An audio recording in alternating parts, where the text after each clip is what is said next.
Clemmons, North Carolina, 1998. A retired dentist named Tom Brown got to talking with a man called Morris Marshall at a farmer's market.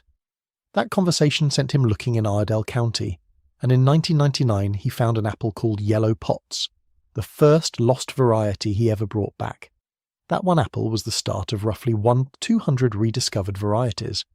Apples folks had written off as gone, trees nobody had checked on in generations. I want you to hold that number, 1,200. But I also want you to sit with a harder question, and I'm going to leave it open on purpose.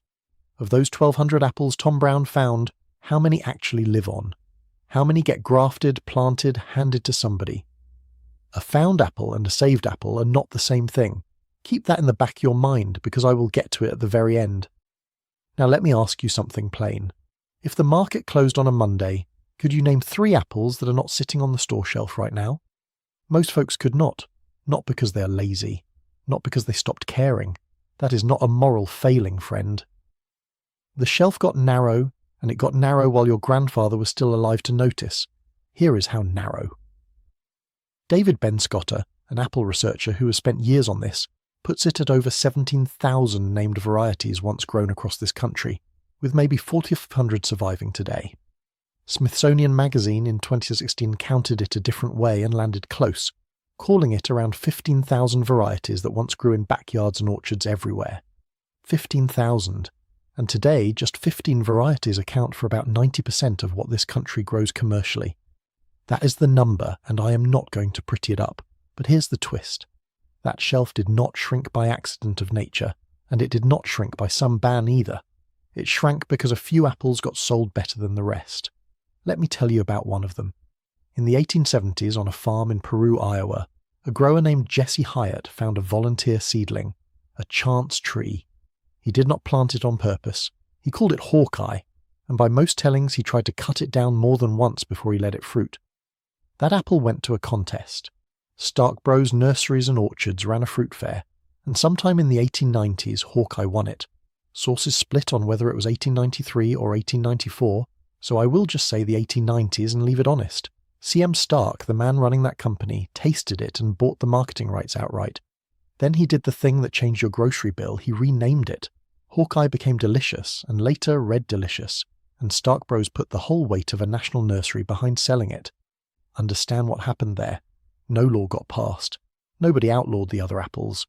A company simply took one chance seedling off one Iowa farm and marketed it harder than 15,000 others combined. That is ordinary business. That is a nursery being good at its job, and it is exactly how a country that grew thousands of apples ended up handing its children a handful. I think about that when I stand in a grocery aisle. Look at it sometime. The apple section is stacked like a deck of 4 cards, shuffled and dealt back to you in the same order every single week. Bright, waxed, uniform. And every one of them is a bet some company placed 100 years ago and won. Here is what that cost us, and I do not mean money. Though we will get to money. Every one of those lost varieties carried something. Storage life that let an apple keep in a cellar until March. Disease resistance that meant fewer sprays. Cider chemistry the old growers knew by taste and never wrote down. When a variety drops off the shelf, that knowledge goes with it. It is like a family cookbook with half its pages torn out. You can still read what is left. You can still cook from it. But you will never know what was on the pages somebody threw away.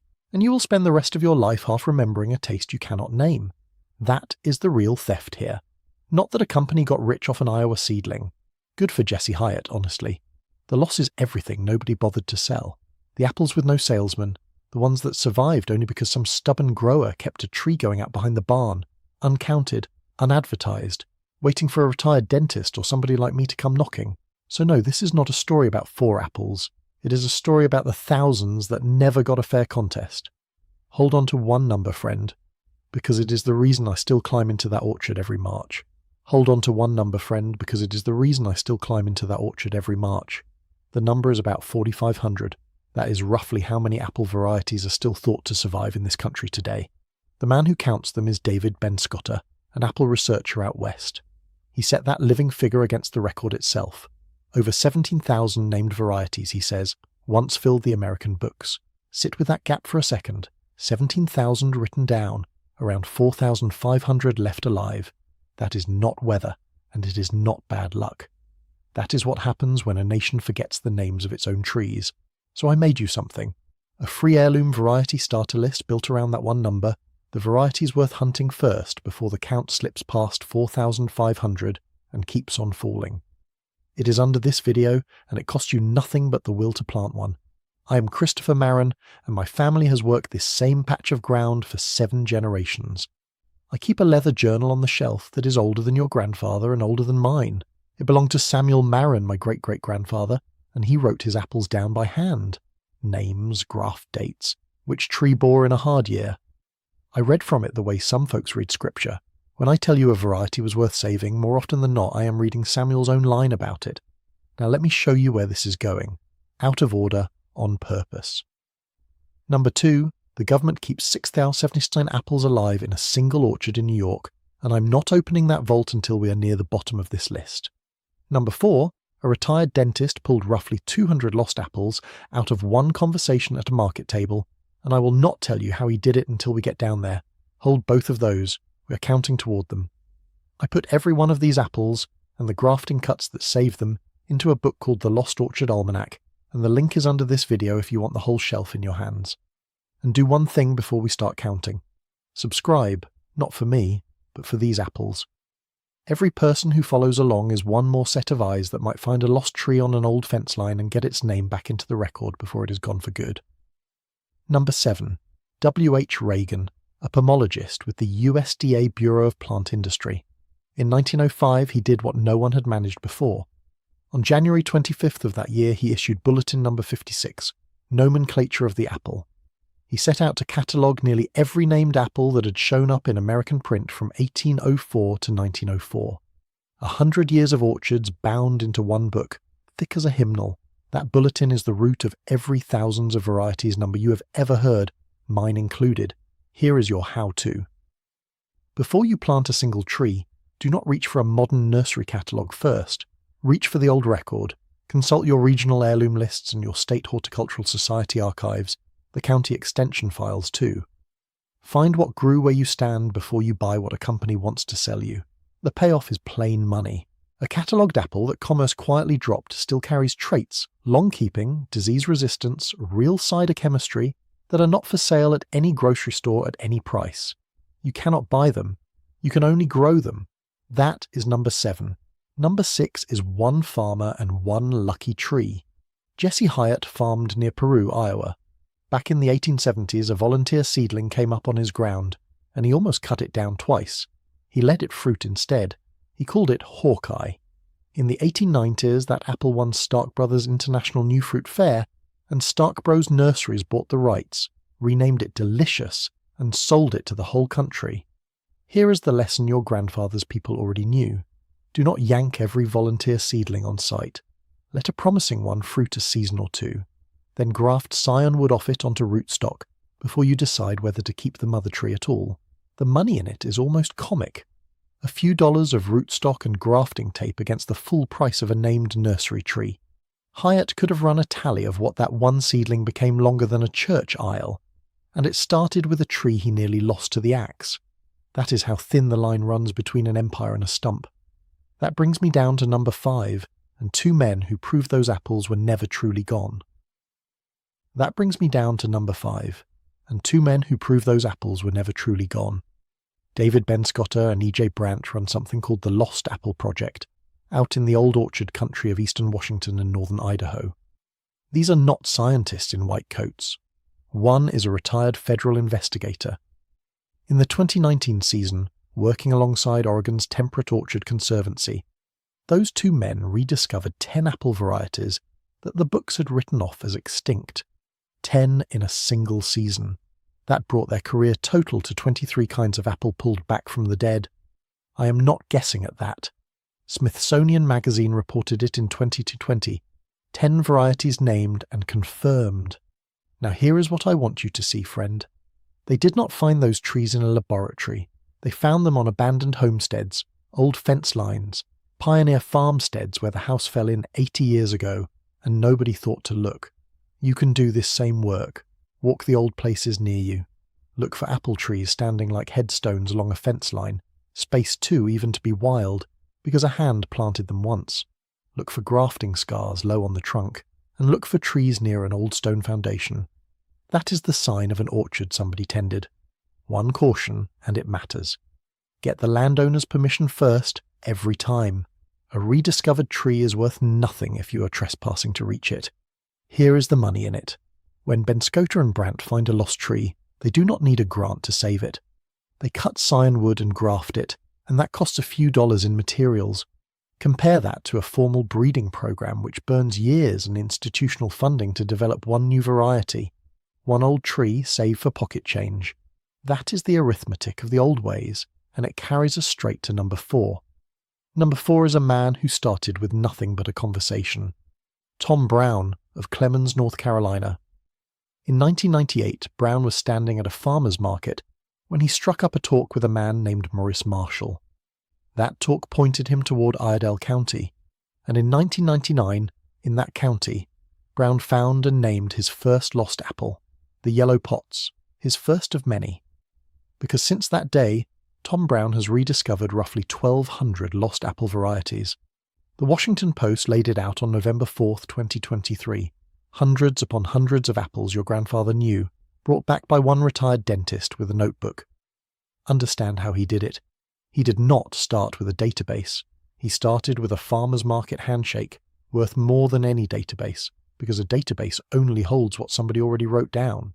Tom Brown went after what was still in people's heads. So here is your method. Go ask the older folks. Sit with your neighbour who is 85 and remembers the trees behind the home place. Call your local historical society and ask about old orchard names. Do it now because that oral knowledge dies with the people who carry it, and once it is gone, no grant brings it back. And the cost of Brown's method? Time and travel. That is all. No lab, no institutional grant, a truck and a notebook and the patience to listen. A homesteader can replicate every bit of that, which is exactly why it matters, and exactly what carries us down to number 3. Number 3 moves us from the searchers to the keepers. Seed Savers Exchange, founded in 1975 by Kent Wheely and Diane Ott Wheely. They built a place called Heritage Farm near Decorah, Iowa. And on that ground, according to their own record at seedsavers.org, they keep hundreds of unique apple varieties. Not a museum behind glass, a living growing collection tended in the dirt, kept alive so it can be shared. That last word is the point. Shared. Here is your path, and it is simpler than you think. You do not have to hunt an old homestead to get these genetics. You join the Seed Savers member network, and you request scion wood of a preserved variety, straight from the keepers. That beats leafing through a big box nursery catalogue that stocks the same handful of apples every store already sells. One legal aside before you order, because it is real. Moving nursery stock and scion wood across state lines is regulated by USDA APHIS and the state agencies of the National Plant Board. That is a long-standing rule, meant to stop pests and disease from riding along. Order from a legitimate source, and you are inside the lines. And the money? A membership plus a scion request is a small fraction of what it would cost you to source or breed an equal range of preserved genetics on your own. You are buying into 7 generations of somebody else's saving. That is a bargain no grocery store shelf can offer you. And that carries us to number 2, and a vault our own government keeps for every one of us. And that carries us to number 2, and a vault our own government keeps for every one of us. Picture an ark, friend, not a boat. A small orchard in Geneva, New York, holding 6,079 apples in living wood. That is the USDA AR's Plant Genetic Resources Unit. Their apple collection runs to 6,079 accessions across 55 malus species and hybrids. It is posted on their own site, ars.gov. Read that number again. 6,079 kinds of apple kept alive in one place. They keep it for a reason. Their genomics people talk about a limited number of founding parents behind our commercial apples, a narrow gene pool, so they study the wide one for what it can teach: fire blight, apple scab, the diseases that make a man reach for the sprayer. Now here is your use for it. You are not a breeder. You do not need to be. Their published disease resistance data is there to read. Before you plant, you look up which old varieties shrug off scab and blight on their own. You pick the heirloom that fights its own battles. That means fewer sprays, fewer passes with the pump can, less poison near your people. What does that save you in dollars? I will be honest with you. I did not find a sourced figure for spray savings, so I am not going to hand you an invented one. A hardy tree pays you back in bushels and in labour you never spend.